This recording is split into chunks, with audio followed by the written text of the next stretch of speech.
Hello, hello, hello. This is your host, Rob Smith, with another Homegrown Helper interview ready for your ears and education.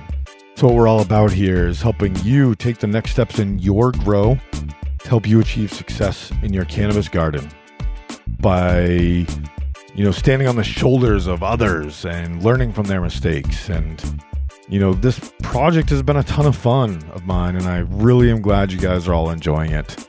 We're right in the middle of a short little series of growers featuring people from the Cocoa for Cannabis website, the forums, the challenges that they have going on. You've heard from Bill, the OC grower, Miss Mercine, and now is Michaelangelo Grows. You can find him pretty much anywhere as Mike Angel, Michaelangelo Grows, but it's Mike from California. We have a lot of California growers out there. I wonder why, right? So today's interview, again, brings a completely different perspective, something that we haven't featured on the show before, and that is Dutch bucket growing. And you'll hear exactly what a Dutch bucket is, and from Mike himself, Michaelangelo, and how and why Mike, with an extensive history of growing cannabis, still makes time to participate in the Cocoa for Cannabis forums and challenges, but also in our Slack community. And Mike is going to be joining us in our Slack community the weekend after this goes live. But you can hang out with Mike in our Slack community. You can find the link in our bio. Head on over there. We are having so much fun. We'd love for you to join us. I need to update you on the Dutch bucket info. So throughout the podcast, I challenged Mike to do some tracking for me, and some really interesting results here. And not that I'm overly surprised. It's, Mike was right at the beginning of his growth cycle, so they were in veg. And I just want to give you a rundown of a week of his ppm readings. So this will all make sense, and if you have to come back to listen to this for it to make more sense. So on 6/9, he tested it was 805 ppms. On 6/10, 827, 6/11, 890. So you can see the ppms going up. So the plant's not using the nutrients, it's using the water. So the water is evaporating, and the nutrient levels concentration is going up. So he topped off the 10 gallons of water, and it brought down the ppms down to under 800, which is right where he wants it to be. He was at work the next day on 6/13, was unable to check it. He topped off the 5 gallon of water on 6/14, and it brought it down to 595 ppms. So, what we were talking about was ensuring that the entire 7-day span between filling and measuring the ppms, the EC, you were maintaining that level throughout the 7 weeks. And, this is really the first big dip. And so we topped it off with 5 gallons, and it brought down the ppms to 595. But then the next day it was up to 900. And I don't know if that's a typo. I don't think so. But it really kind of shows that the plants were using a lot more water than the nutrients at that point in time. What do I take out of that is that maybe Mike could get away with using a little less nutrients, but his system works for him. So I'm not here to change what people are doing. I'm here to help you think about changing things. So that's where I'll leave it off. The only thing I have left to do here today is thank our partners for today's show, and that is Rooted Life. Rooted Life is purveyor and carrier and maker of some amazing triple lab tested, fully organic CBD products. If you're looking for CBD, head on over to Rooted Life, ROOTEDLYFE, because they put the Y in life.com, and save yourself 10% using the code GROWCAST.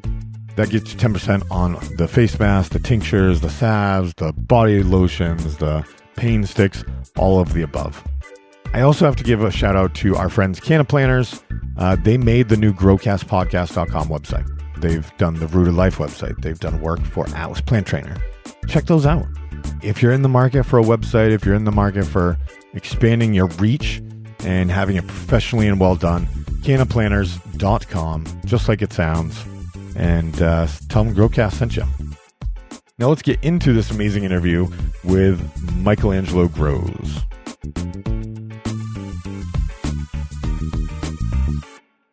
And hello out there, all you happy growers. I am here with Mike Angel from California. Welcome to the show, Mike. Hey, thanks for having me, Rob. Appreciate it. Absolutely. Really looking forward to this conversation. Mike's been growing for a really long time and contributes to other growers' success and has experience with giving advice. So I'm really looking forward to the advice that he's going to bring to us today. No pressure there, Mike. Sorry about that. Setting the stage early, I guess.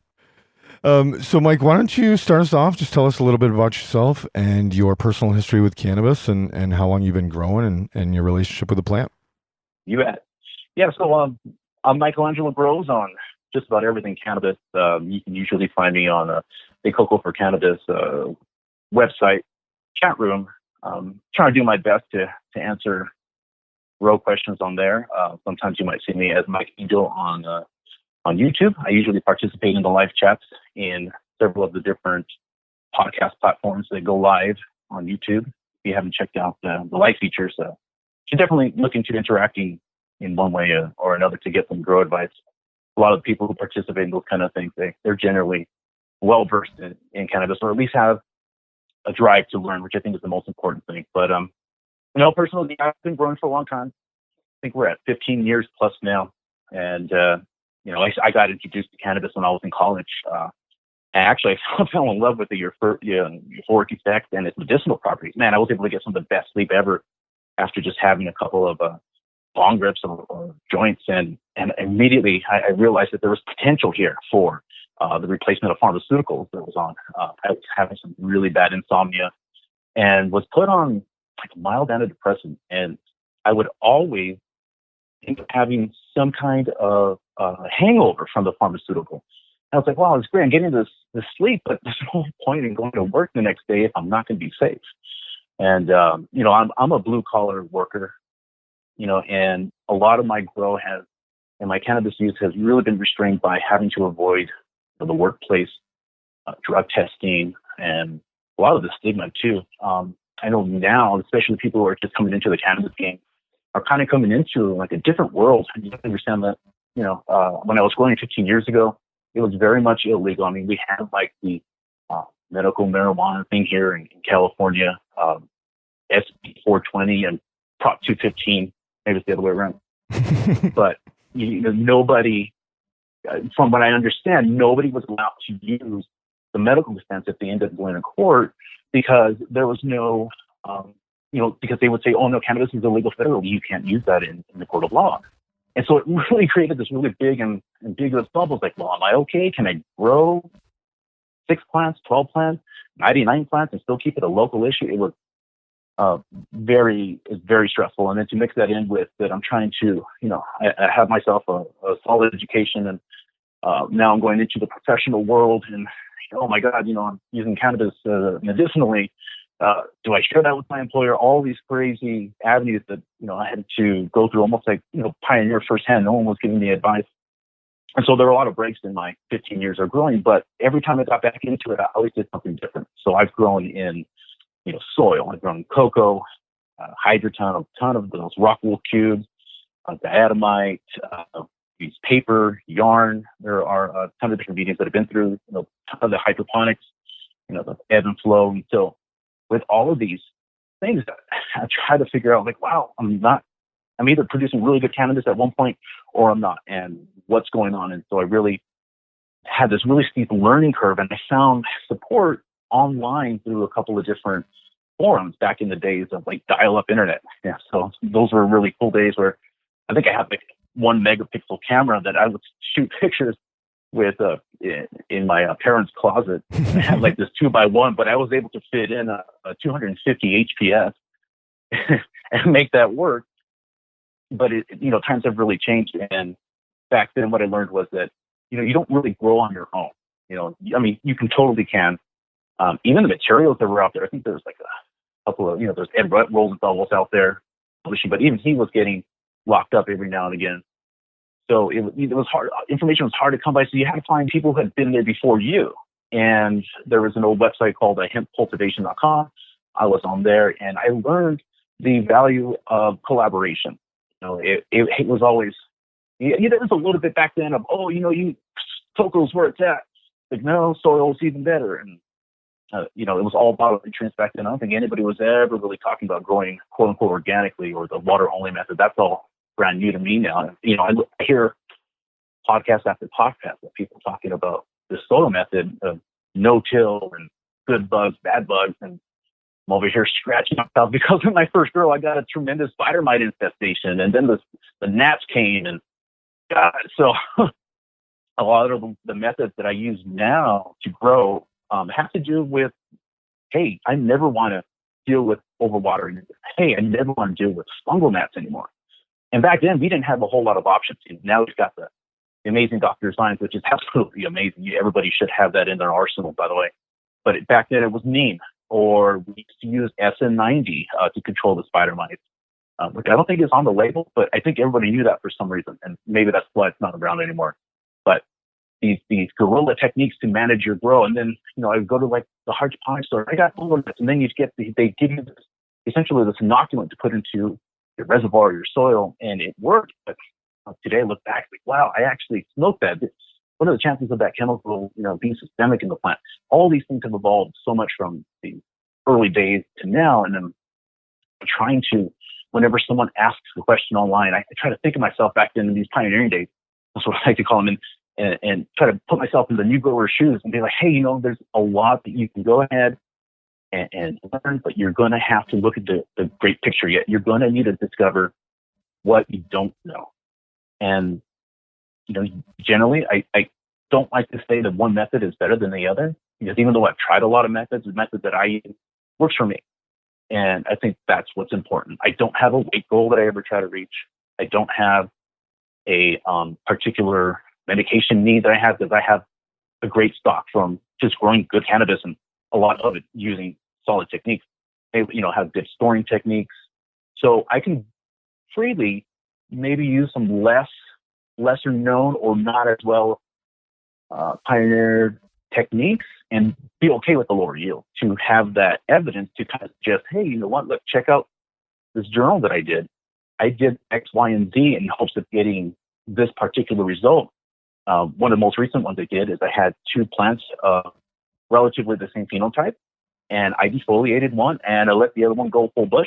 And you can see the nug differences and the trichome development difference between the two. And the one that was not trimmed was the one that was much larger, had much more weight, almost a third more weight, and it just looks like a better plant. And it's just those little things like that I like to do for the community and refer them to my grow journal if that's what they want to see. So learn from my mistakes and don't be afraid to make some. You shouldn't you put yourself in any kind of expectation position until you have a good grasp of some basic growing knowledge and never stop learning. Yeah, every mistake or error is a learning opportunity, and we try and preach that very widely and loudly on this show, and actually ask that question, what's the biggest learning opportunity you've had in the garden for other people to learn from? But you also bring up a different point where it's you don't know what you don't know, and if you're just kind of cruising along in your garden and everything's going great, maybe they could be better, mm-hmm. Right? That's absolutely true. So you don't know what could be different if you're not out there learning and participating in groups like this Cocoa for Cannabis, or we're just launching our growers chat through a Slack channel, much less sophisticated than what Dr. Coco has going on, but just a place for growers to communicate and Growcast fans to kind of connect with us. So you can find that stuff in the link tree. Link in our Instagram bios and I hate saying this address, linktr.ee/growcast. So find that there. But we're going to talk a lot about the Cocoa for Cannabis group and the contributions that you make there. But why don't you bring us into your current grow setup and tell me about your current room and a little bit about that. Okay. Yeah. So I do something a little bit different now. I primarily exclusively hang out on the Cocoa for Cannabis website, but I don't grow in cocoa. And that's just a testament that we welcome all grow mediums and all growth styles. We want to see the difference. At least I want to see the difference. You have some, diehard cocoa fans. You have some diehard soil fans and hydro fans. But the reason why, what I have is a Dutch bucket method. And it's kind of a hybrid of the things that I've learned in the past and some videos I've seen on the internet, on YouTube. And essentially what it is, it's this 5.3 gallon square rectangle bucket. And I've drilled a hole on the top to sit in a 6-inch net pot, and that's filled with hydroton.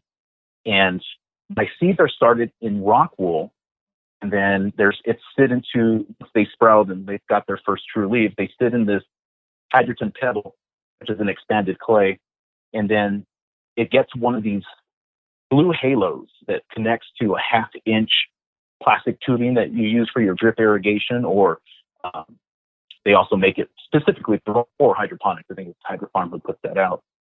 And then I hooked that plant up to a reservoir, or multiple plants. If I have more than one plant, then I am networking all this tubing from the one reservoir.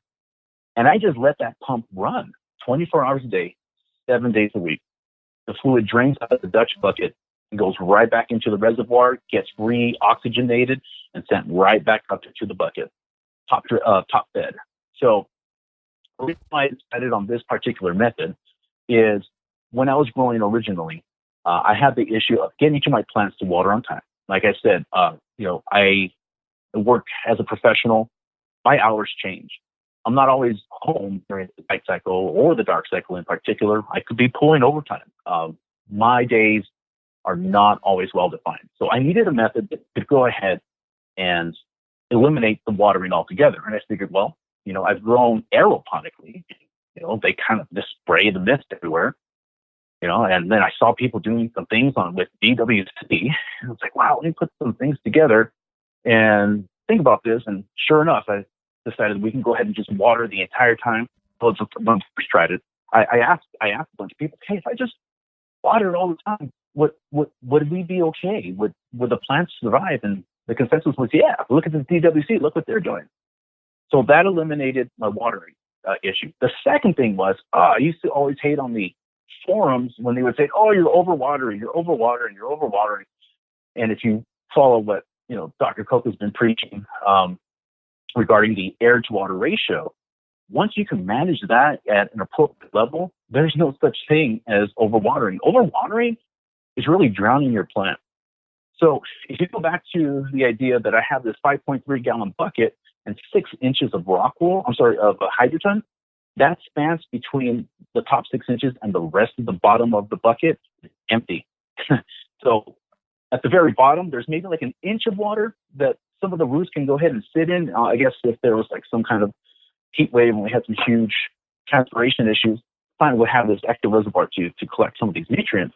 So there's never, ever overwatering. There's watering 24 hours a day, 7 days a week. So that took care of that.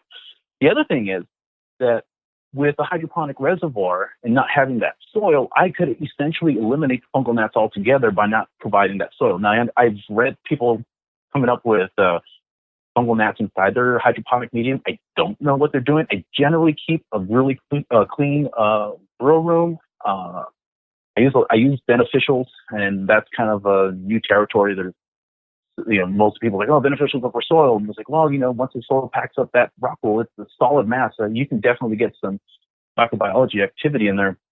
But through Dr. Zymes, through an enzyme that I use called hydrozyme, there's been absolutely no fungal gnats.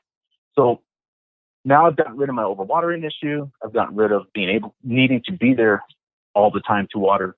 Got rid of the fungal gnats, the last thing was spider dang. No more neem oil. Now we have that amazing Dr. Zymes, which is an enzyme which essentially, eats up the soft body shell of the insect. And you can use it all the way through flowering, which is generally a no-no with almost everything else. And that's essentially why I decided to go with the hydroponic method, is because it needed to fit my lifestyle. All right.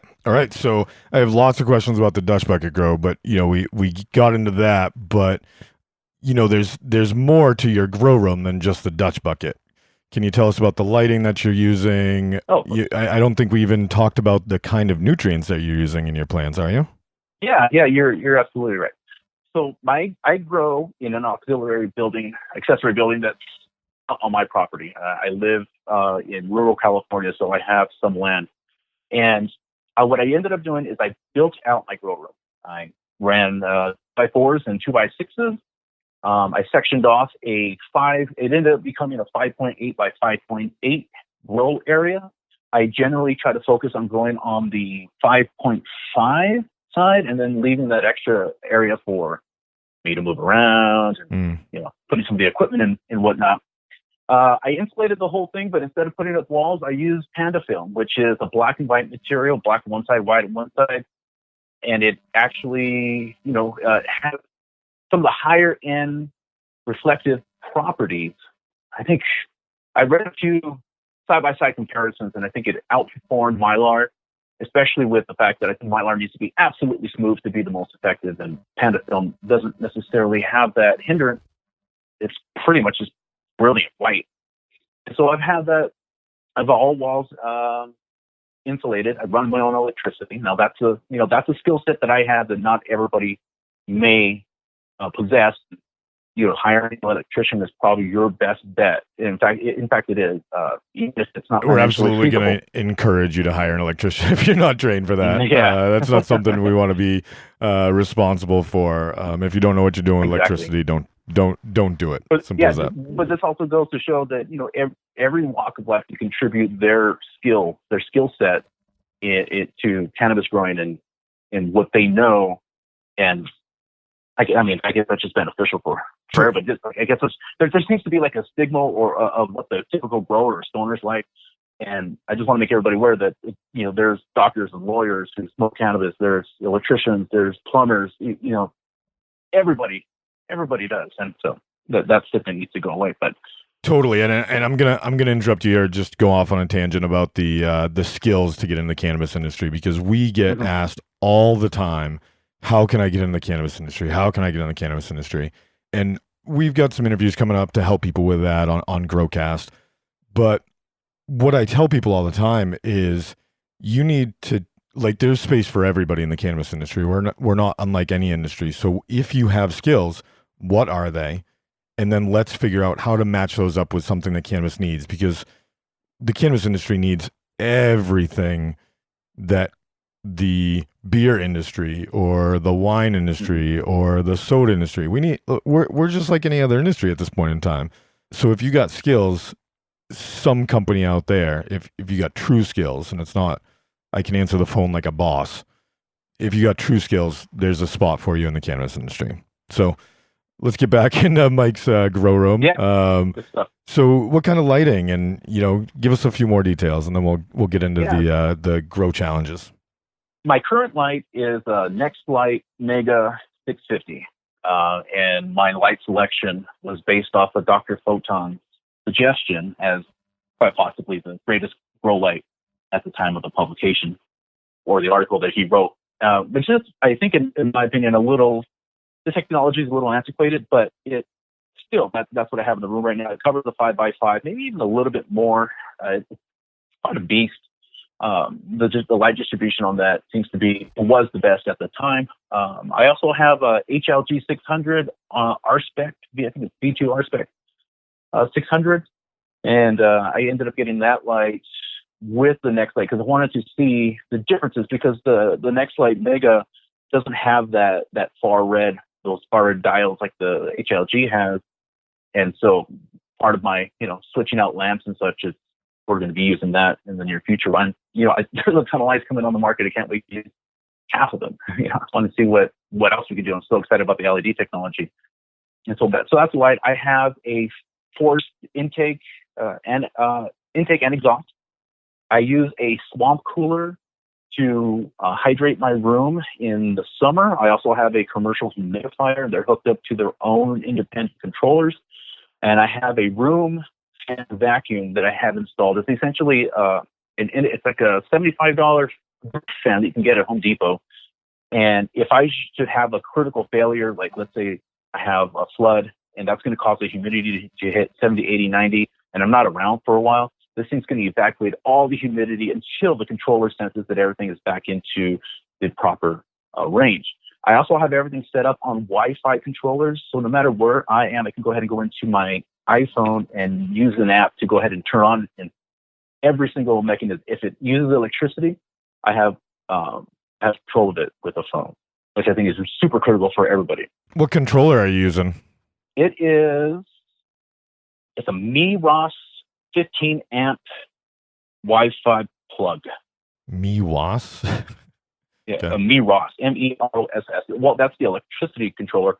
For the humidity controller, I have an Inkbird. It's got the dual function to dehumidify or humidify. The way I humidify is to turn on more vents. The way that I dehumidify more vents. To rehumidify, we use the humidifier or the swamp cooler, which is an evaporative cooler, which uses moisture to help cool the air, which obviously raises the relative humidity. I love your setup. I love the intelligence and the thought that you put behind it. Very good. Yeah, and some of the redundancies in there, you need that because if the room is evacuating, some of the sensors may be off. So double check through two methods of rehydration. One of it fails, we're not going to be lost. I have a spy cam or a webcam inside each of I have a bedroom, which is just essentially where we start the seed, because I use the Mars Hydro TS1000 as my seed starter and early veg. But I have cameras so I can see 24 hours a day what's going on. I mean, my house is over 100 feet away from where the grow room's at, and so even in the middle of the night, if I wanted to, I can just check in to make sure the lights went on when they were supposed to or off, or that there's not a bunch of water on the floor, or that the fans are spinning. It's a peace of mind. I needed to make sure that since I work so far away and I'm not at the grow room all the time, I needed to have that control, even if I weren't there. You get online and people say, oh, I let my friend do this for 2 days. All they had to do was push a button. Like, oh, you could have done that from your phone if you had this cheap controller. And so, or a simple timer. A simple timer works as well. Exactly. Yeah. So I think he had an incident where the timer ended up breaking, and that's another thing is you need some things you just cannot control. So you try to do as best as you can. Right. Well, very good, very good. Like I said, I love the thought that you put into the grow room, and it really shows your experience and the learning from your past failures and just improving for the next step. So now I'd like you to tell me a little bit about your participation level in the Dr. Coco's Grow Challenges and why, after such an extensive period of growing, why do you feel that it's still important for you to get involved with stuff like that? Yeah, I think the reason why I participate these days is it's a lot about the passion level. For years, once I found that this plant could replace, pesticides or pharmaceuticals, and people who are much sicker than I am. I'm a legal patient in California. I have been since for the 15 years, treating real medical conditions.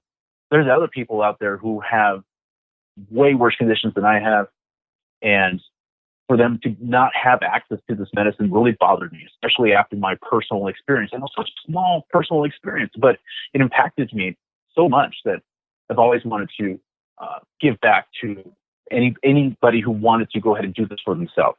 And part of it is that, I want to share this, but the other half of it is don't make the same mistakes I did. And then furthermore, I don't know everything. That's the first thing I'll come out and say, hey, you know what? I'm not sure, but here's the best that I can do for you.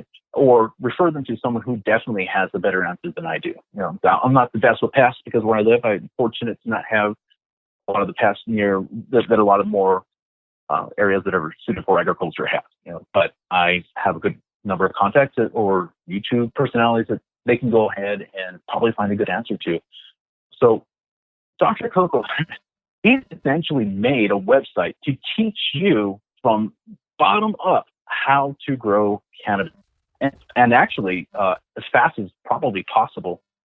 So in this website, when I get to collaborate with a bunch of my fellow growers, I guess, you get to see what they're doing and ask the questions. Or sometimes people will look at my setup and they're like, why are you doing X, Y, and Z? And then sometimes I have to think back and even I will make adjustments. There's no shame in always learning. I think that there's always something to learn. If I become set in my ways, I'm going to miss the next best thing.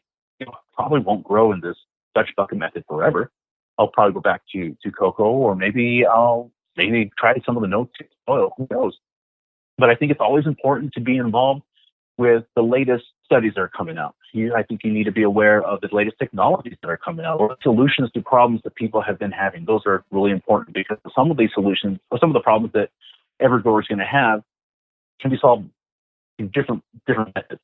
And I think that learning from other people's mistakes or learning from their successes will help every grower become better. So I want to be a part of that. It's important to me. And plus, it keeps my interest. Maybe, I might get bored growing cannabis on my own. Maybe I need that extra collaboration. So it just feels like being a part of the community changes your perspective on things. I can not address my grow room because I'm expected to show some of my products. So maybe I might put off some defoliation that I had planned for, and then maybe I never get to it and I don't do it. But if I set my goals in like my public grow journal and people are expecting to see this done, that puts an obligation on me to be a better grower, because I have expectations to meet. And well, at the end of the day, that really benefits nobody but myself. I still feel like I'm obligated to show the newer growers what someone with this kind of experience and this type of method is doing, and then they can go ahead and take that information and make a better decision for themselves. What's up, everybody? We got to take a quick break and thank our partner for today's show, and that is Fish Shit. You can find it at fishheadfarms.com. Use the code GROWCAST to save yourself 10% off all of your fish shit supplies. What's better than 10% off fish shit? Free fish shit. Head on over to growcastpodcast.com/giveaway and sign up. Win some fish shit. Don't know what fish shit is? Well, it's that. It's fish shit. It's aquaponics in a bottle, guys. They literally harvest fish poop from a tilapia farm, I think in central western Massachusetts. I'll confirm that with Tommy. I'll stop guessing at some point in time. And they literally harvest the poop from tilapia. And they put it in a bottle, and it stinks. But your plants love it. It's designed to maximize the inputs. All the other inputs, it kind of just, activates everything in your soil.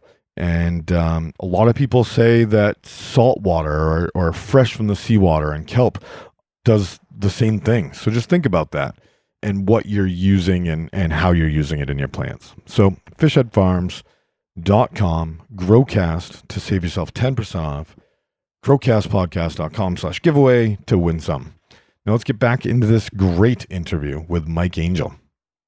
I've always envisioned that, when people get to a certain level of expertise, they can kind of go one of two directions, and you're taking the direction of, continuing to share your knowledge and pass things down and make the next quote unquote generation of growers better. And I see that so much more in the cannabis industry than any other industry I've been in, where knowledge is always related to either power or money. And the cannabis industry is just full of people that want to give back and continue to pass down that knowledge. And these grow challenges are a great way for you to continue to do that. Absolutely.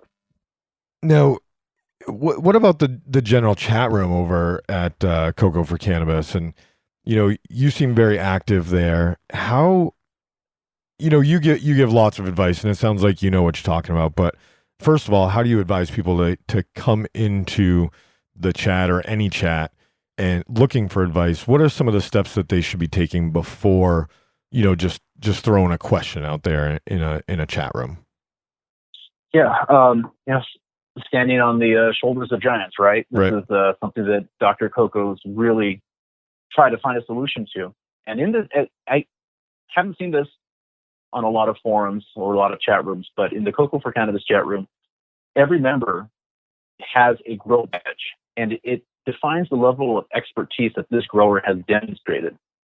You may have some new growers come in who have much more experience than I have, but until they actually produce the actual quality or the goals that Dr. Coco has set, they're going to have this new grower's badge. But once they're able to make some grow journals on the Cocoa for Cannabis website and show and prove and hit these weights and hit the, this show that you're actually utilizing good science in your grow, you can go ahead and upgrade these grow badges. So when you propose a question, you'll see who answers it, and you'll know their expertise based on if they're a known grower, a proven grower, expert grower, and so forth.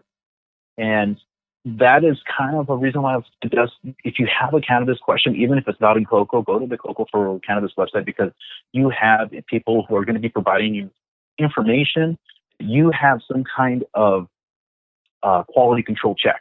Like, hey, maybe this information may not be the best. It might be the answer that I'm looking for, at least for now.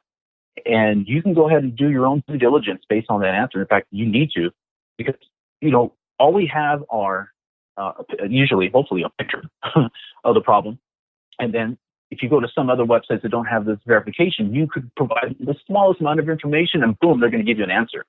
Which, if you go to the Cocoa for Cannabis website, what's going to happen is you're going to ask your innocent little question, produce your little picture, and then they're going to hit you with all the details that they need to make an informed decision.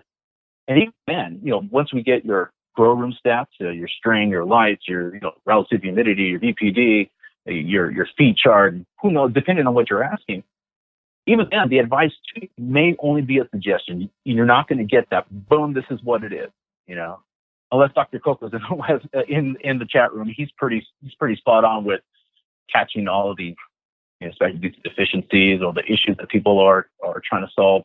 And I try to suck it up like a sponge and try to put that in my brain. So also, hopefully one day I'm going to be able to pull this back out and provide a better piece of advice the next time someone comes through.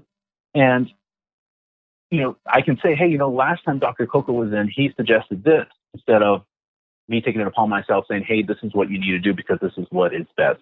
I like to reference a lot of things. I love to read journals. I like to, medical studies on cannabis and find out all about the terpenes and find out why certain things behave in certain ways. And I keep all these records, and I'll often send them the studies so that they can go ahead and read the information and come to their own conclusions. So in the Cocoa Cannabis chat room, you're going to find people who are vetted, who kind of know what they're talking about generally for what they talk about. And like I said, if you're growing in soil, a lot of people are growing in soil. Find someone who grows in soil on our website. If you come in the middle of the night, like at 1, 2, 3 in the morning, there might be someone in that chat room, but you may find them in like Australia or somewhere in Europe. And they generally grow more in soil than in cocoa, generally speaking. They're not so hydro, and you'll find a lot more of the old technology still taking place, like the old HID lamps. And so maybe if you have an HID lamp, you want to come in the middle of the night where you're getting influence from abroad. So I would just make sure that if you're getting advice from someone you don't know, you definitely want to do your due diligence and find your own answer through, hopefully they can lead you to more Google searches. I think the secret to Google is asking the wrong question so that you can learn what the right question to ask is. And then, read. And your answer is not always going to be on that first page. But I caution you, don't go too deep or you may get lost, because then you'll hear all the crazy answers that, may actually work for somebody, but in reality, they're really approaching it from a different angle that just happens to also take care of their particular issue. But now go to Cocoa for Cannabis, where you can actually look at their work as a portfolio, as a resume. I think that's the best we can do in an anonymous state.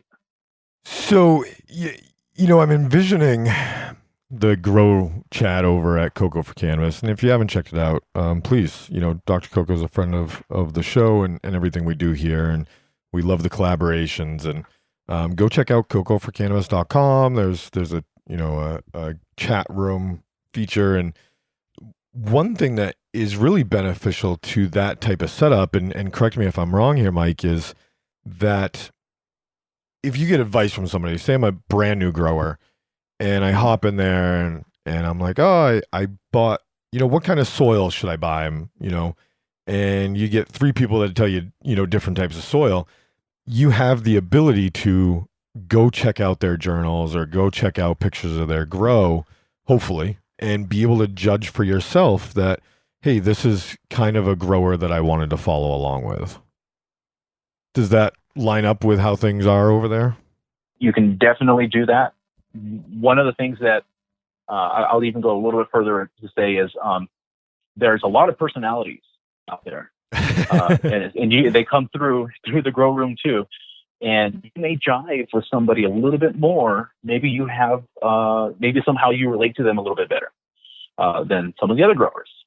So you're going to have to take information from everybody and figure out who's the one that you want that advice from. But I would also caution you to, again, listen to everybody else too. Because maybe for some reason, some piece of bonehead information goes out there.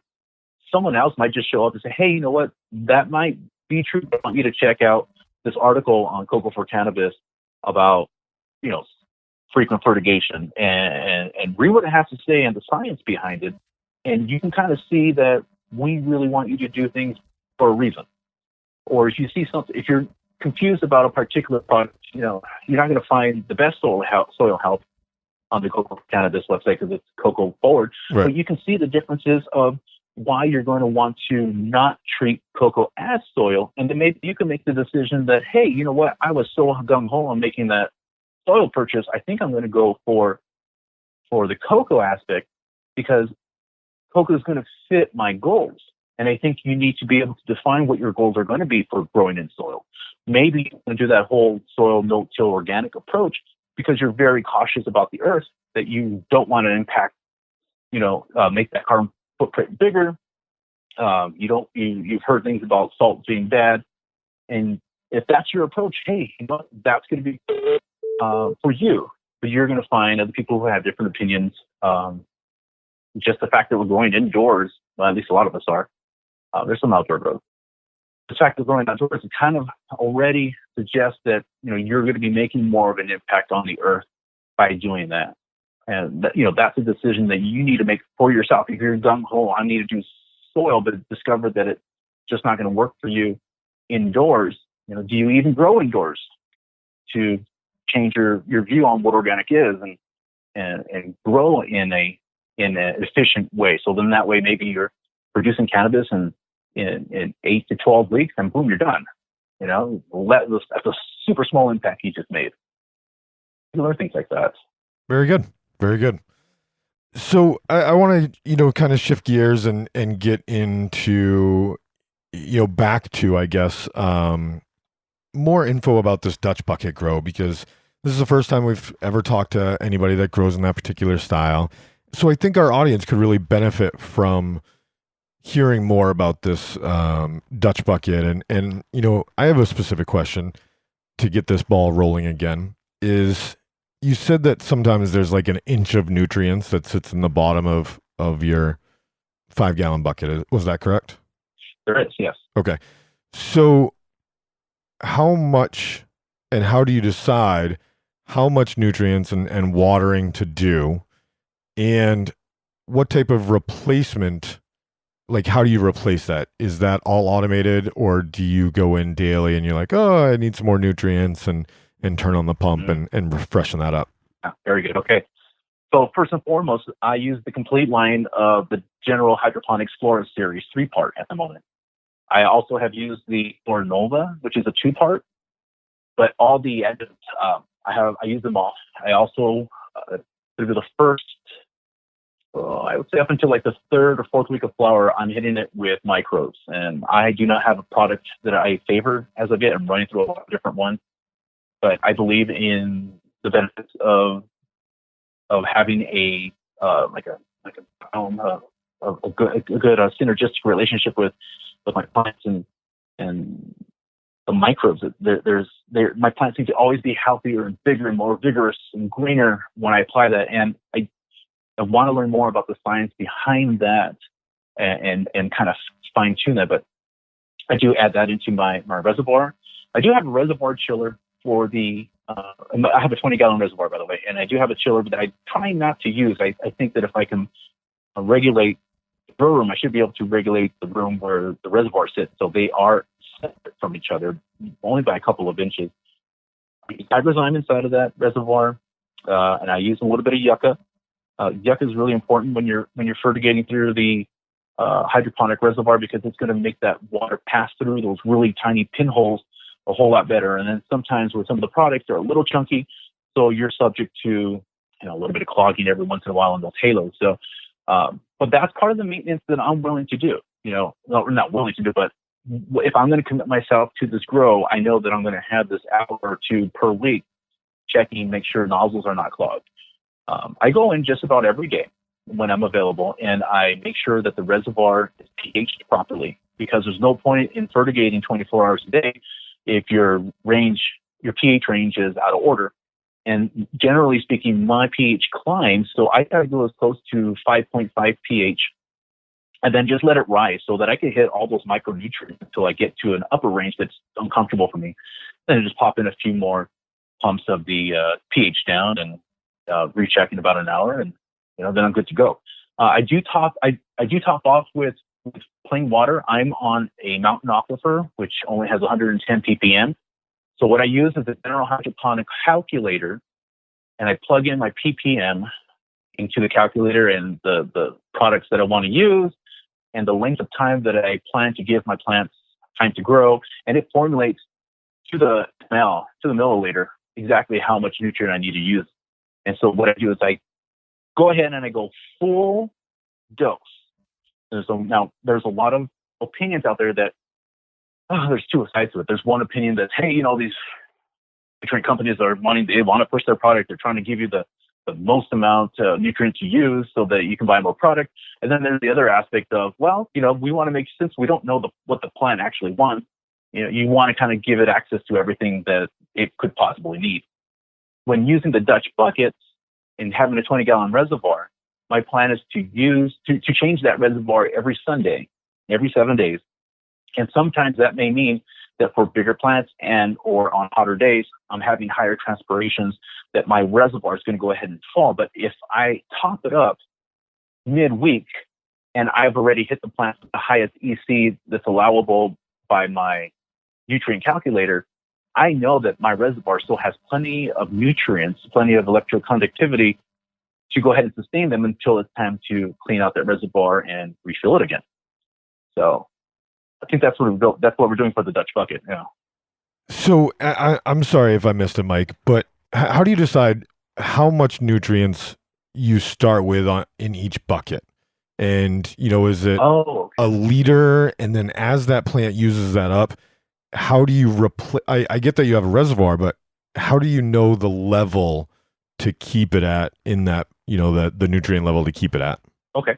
Yeah. Let me explain it a little bit.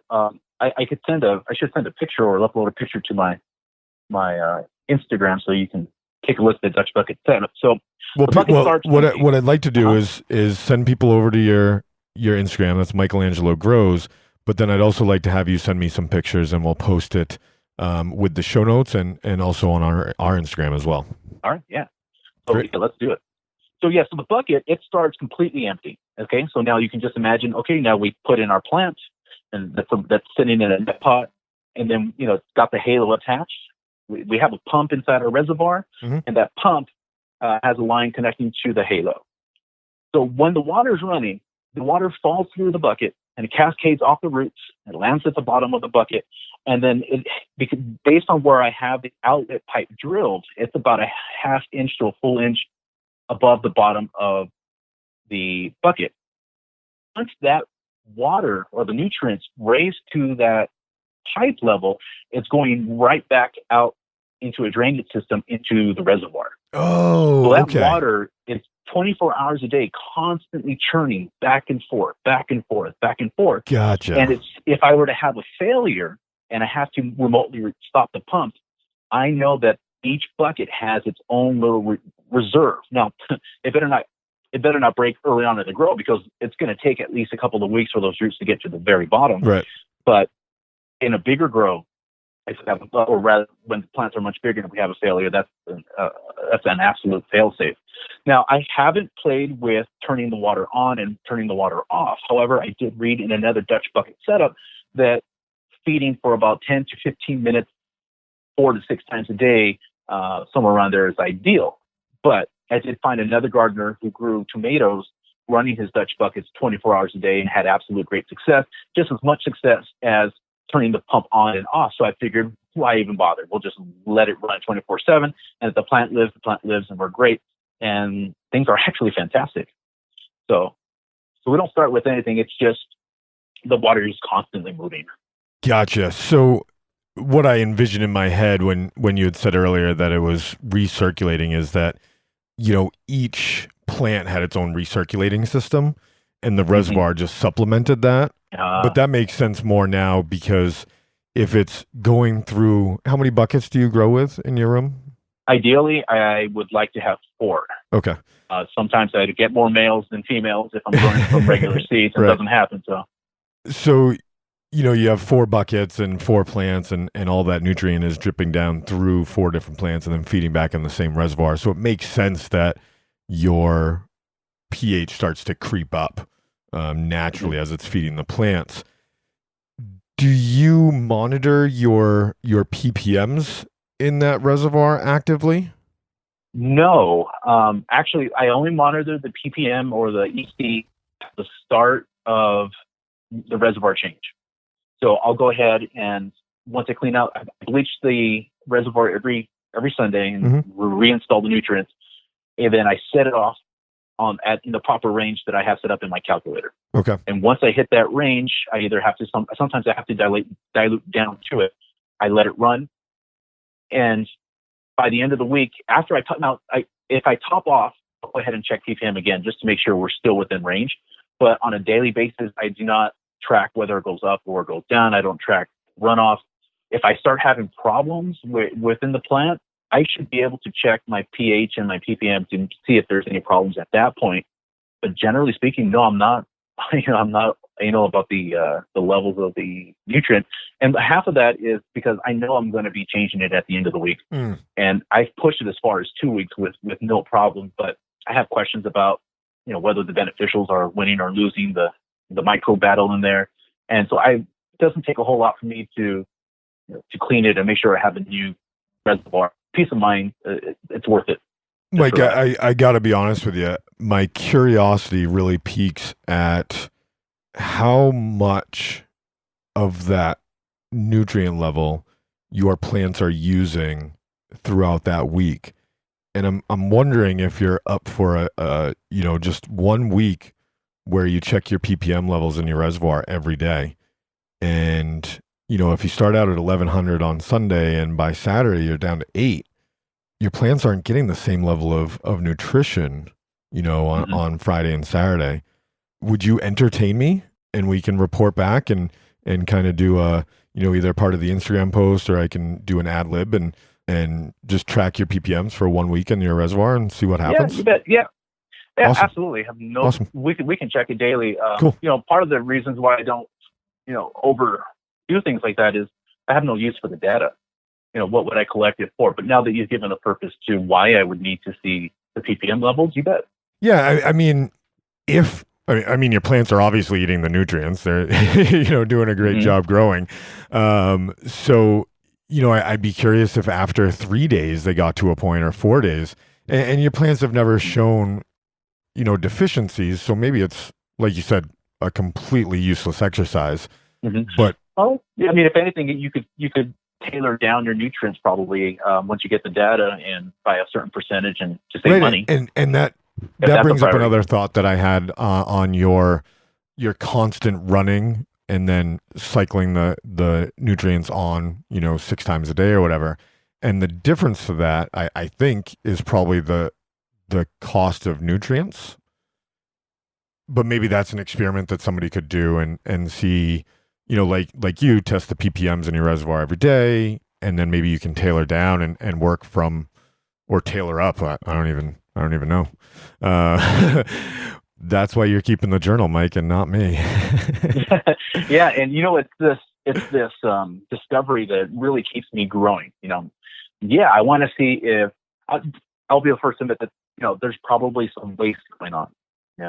I posed to Dr. Coco, what is the benefit of having a nutrient reservoir that is above, suggested levels, pushing that EC? What benefits are we getting? And, what he ended up saying was that we are really limited by the potential of the genetics. And so it's one of two things. Either we're pushing EC so that these plants can have everything that they possibly want, but it's not really plant food. So we're still only going to be subject to what the plant is capable of doing. So yeah, there's probably some waste that we can go ahead and trim out of that recirculation using maximum nutrients per the manufacturer. Yeah, well, but you've also optimized your grow for ease and convenience, which is a huge factor for many, many people.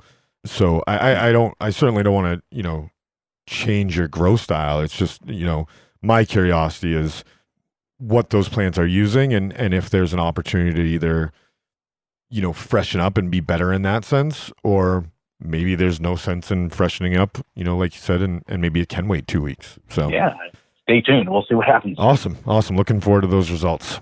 So Mike, if we're over our time, but if you have just a few more minutes, I'd like to have you give our audience your advice on keeping a journal and what you suggest on getting out of keeping a journal, since you're so proficient at it. Yeah. So even for me, sometimes you get kind of lazy on documenting the same information. One of the things that I've been trying to figure out is what's going to keep me motivated to keep the journal. Because a lot of the journals that are kept, you can ask people, well, what did you do with the information? And they're going to say, well, I really didn't do anything with the information. I really haven't even looked at it. And so one of the things that I would suggest that before you start a journal is you should set some goals, because setting goals is going to also help some of the people who are going to help you figure out what the best course of action is going to be. Maybe you want to train.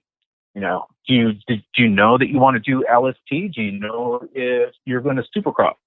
Do you want a screen of green? Do you want a sea of green? Do you know what that means? You need to figure out those goals so that when you go into 1 week before flower and then you're asking the grow community, hey, should I start training? If we would have seen you start a grow journal saying my goal is to run a screen of green, then we will be able to tell you, hey, I think you need to start looking into how you're going to begin your LST, or maybe you need a product to help you train, or maybe you need to ditch that whole idea if that's not what your real intention is. But if you say right away, hey, yeah, I'm going to LST, we're going to help you. We're going to provide you, Doc Coco has great tutorials on how to mainline and train your plant so that you get the most tops. I'm a fan of topping personally because I like that nice round edge looking bush type of style, but I also have the stakes, and that works for my grow setup. But when you make the grow journal, think about, I want this to be a piece to look back on so that I can get data from it.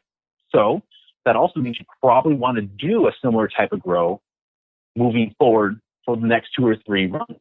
For instance, I think my plants have another 4 to 6 weeks to grow. And if you're asking why I don't know, it's because I let the plants tell me when they're done. That's one of the nice things, that I'm not being constrained by breeder times or anything like that. No, I don't care what the breeder says. We're going to run the bucket. We're going to flower, and I'm going to look at the trichomes. And when the trichomes meet my expectations, then I prepare to harvest. That may or may not be sufficient for you. So you may need a plan that, hey, if you decide that you want to go ahead and flush, that's a drama for another day, then you need to be able to wrap things up based on your nutrient formula by, say, week 8 of flower, so that you can have the time to go ahead and get that flush in. So set goals. What do you want out of it? Well, maybe you do need to track your ppms. Maybe you need to keep track of your pH. What if you have a deficiency, and then you can look back at your pH and then realize, oh, last week my pH was out of range, and even though I didn't do anything about it because I thought it was fine, maybe that's why I have this yellowing leaf or this burning leaf or something like that. Include enough data so that you can look at a problem and then go back to it and see what the issue is. But ultimately, make it a recipe for your future success, so that what you should be able to do is go back into your journal on day 1, and then in modern time, go ahead and do the exact same thing through every single day of that journal or every week of that journal, and then go ahead and populate your new things that you're doing. Last run, I did this. This run, I'm adding this enzyme. Next run, I may take that enzyme and go full synthetic. Who knows? But try not to make it a collage. Make it a working piece. And I have an outline that I like to use, but I haven't figured out what the most useful data would be. Like, what's going to help me either grow as a better grower, or what is, I think there's different expectations for your experience level. I think most people would just be happy to make it to a harvest. But, I'll make it to a harvest, but I'd like to be able to make it to a harvest with a full canopy. Now, can I achieve that without training? I don't know. I'm trying. We'll see. But you can see that my not training and then its results, and then hopefully if I grow a very similar strain in a very similar method with training, you can compare those two grow journals. And ideally, in the beginning, you would say that in this grow journal, there'll be no training. And grow journal 2 on page 1 will say this will follow the path of my previous grow with these exceptions, and follow it. Don't veer from the path. I read too many journals where it's like, okay, in week 4 we moved to an entirely new nutrient line. Well, that journal is kind of impossible to follow. Granted, maybe you didn't plan to have the right nutrients right from the get-go, and that's okay too. That's all part of the learning experience. But to make the most of journals, I think there should be some defined goals of yours, and be public about it. If you need maximum weight, don't rush the veg. You may need to you may need to fill up that canopy for an extra week or 2. But if you don't disclose it, we can't help you with that information. Yeah, that brings up a great point. Is veg time is per plant is it's probably the single biggest contributor to yield that you get off a plant. I mean, if you veg a plant for a week, you're not going to get 6 ounces out of it. That's pretty plain and simple. So really great journal tips. And, I'd like to just sum it up. We always suggest, only changing, one major variable in a grow. You can introduce another variable, but one major variable, don't change your lights and your nutrients and introduce CO2 all in one grow. Mm-hmm. Do you have any overarching advice, when it comes to just experimenting in your grow? Yeah. One of the easiest things to experiment with is, let me just take a step back on that. So a lot of the growers, they'll go ahead and come out as a new grower and say, okay, I'm going to grow in cocoa. I'm going to top the melee, and I'm going to go ahead and make the screen green. And then, we'll go from there. Okay, great. But if you haven't actually grown a plant that was not trained, if you've never grown like a tree, a bush, if you've never grown one, 2, it's hard for you to understand what you're trying to achieve until you actually have that situation where you have a plant that wasn't trained and see the results in your harvest. So I would suggest that you can go ahead and start doing, pick your path and go for it, and then just make sure you complete it. But I would highly recommend that you try everything. Try something different. Try something simple. Look up supercrop. Anybody can take one branch and learn how to supercrop. And then one day, if you need to, you could supercrop your entire grow as a training method. Supercropping is essentially, you're bending over a stalk of a plant to lower its height. And it will recover. You're not killing the branch, but when it comes back up, it's going to be more at your canopy height. Look into it. Try it. That's, an experiment. Try that. Try no training. Try a different kind of training. Just get that experience. But I would also suggest that you try to grow a plant as natural as possible. See what all these methods are trying to improve on. And that's one of the things that I think is really important, is that we have the opportunity to improve on nature here, by using a plant trainer. By not having the sun move, we can do better than nature an indoor grow. We can control the environment. I can make it simulate like if it were a hot desert day or a lush rainforest, just by dialing in the right parameters into my controllers. That's a lot of power. So there's no reason that you shouldn't be trying these different mechanisms. I know there's like an ideal PPFD, or I'm sorry, wrong subject, VPD numbers for certain plants. But if you talk to people, very few people have their VPD dialed in that way, and they're still growing some great bud. Their photos are phenomenal. Are they doing as good as they could have? No, but that's going to yield a different quality. So, try doing things different ways, and especially try to do a natural plant so you can see how you can improve using these training methods. Just don't get locked into one thing, and have an open mind. Awesome. I think that's a great place to end it. We just crested the hour mark, and I just, can't thank you enough for the extra time that you spent with us today and all the knowledge that you brought to the Homegrown Helper Show. Thank you very much. Yeah, I appreciate the opportunity, Rob. You're doing a great service out there. Awesome.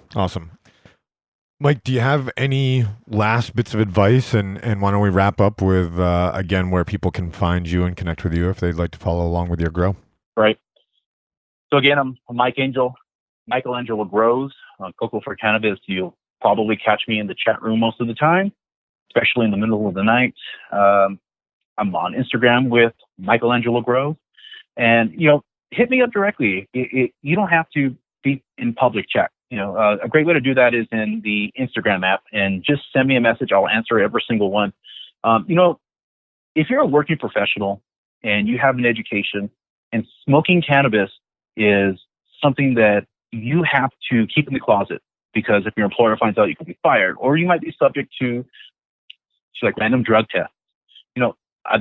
That's the kind of grower that I have the most passion for. I'll help everybody. But if you're reluctant to start growing because of that situation, talk to me. We can figure something out. Maybe I can help you, give you some tips on how I've been able to navigate the system throughout my past. There's no shame in not starting. But if you are considering growing, you should definitely get in contact with me and know that you're not alone in this endeavor. So hit me up. Awesome. And that is Michaelangelo Grows everywhere. Is there any place that you can think of that isn't, that people could find you under your name? No. Cool. I'm primarily on the Instagram and the Cocoa for Cannabis website. Great. If you see that username somewhere else, I'm not as active on that form. So your best chance of contacting me is through the Instagram or cocoaforcannabis.com. Well, we'll invite you and all of our audience to hit up the Growcast community. We just do a simple Slack channel, nothing fancy like what Dr. Coco has over there. And you can find that right in our Instagram bio link, or it's linktree.com/Growcast. Don't ask me to say that again. So we're going to get out of here, and just audience, if you can take the moment and rate and review, subscribe and share. We really appreciate that. That's how we grow. And thanks so much to Mike for joining us for over an hour today. Fantastic. Thank you, Rob. Happy growing. We'll talk to you later.